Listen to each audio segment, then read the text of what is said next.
Sunog nagluntad sa Distrito Sangharo. 3 kabalay na tupok samtang 2 ang partially damaged. Nakatutok, John Sala. Nagkinaran-karan na mapumuluyo sa sitio sa Zone 1 Barangay Balantangharo bangod sa nagluntad nga sunog alas 10:50 kainas sang aga.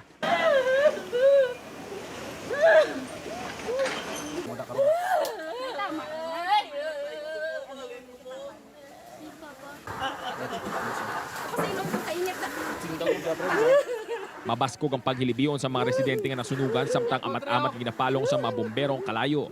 Sa inisyal ng investigasyon sa Bureau of Fire Protection, nagsugod ang sunog sa puloy-an ni Roberto Costanilla. Sa ngayon, ongoing pa yung mapping natin. Engine relay ang ginagawa natin kasi wala talagang truck makapasok sa loob, kundi hoses lang. So yan ngayon, doon ang possible na tinitingnan natin na cause of fire, yung may computer shop doon. Doon kasi ang origin, banda. Pahayag sang bata sang tag-iya sang balay, wala sila sang gamit nga nabili nga nakasaksak sa sulod balay. Wala man, sir. Wala man. Na-safe man namon. Safe na namon. Gina pang-abot mo na namon. Namon yung mga galabong bunda sa balay. Kaya siyempre, paglain na sila ang wire nga, ano. Madasi nga naglaptang kalayo sa mga kaiping pagid nga puloy-an. Sa iya, gaguro nga, ano, sa ila, para kuryente, guro.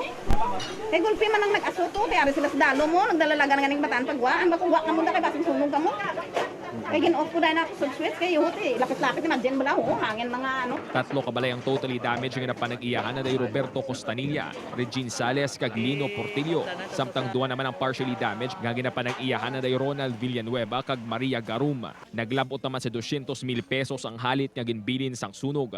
Inatutukan subong ang anggulo nga posible bangod sa illegal nga koneksyon sang kuryente sa barangay Naghalin ang Kalayo.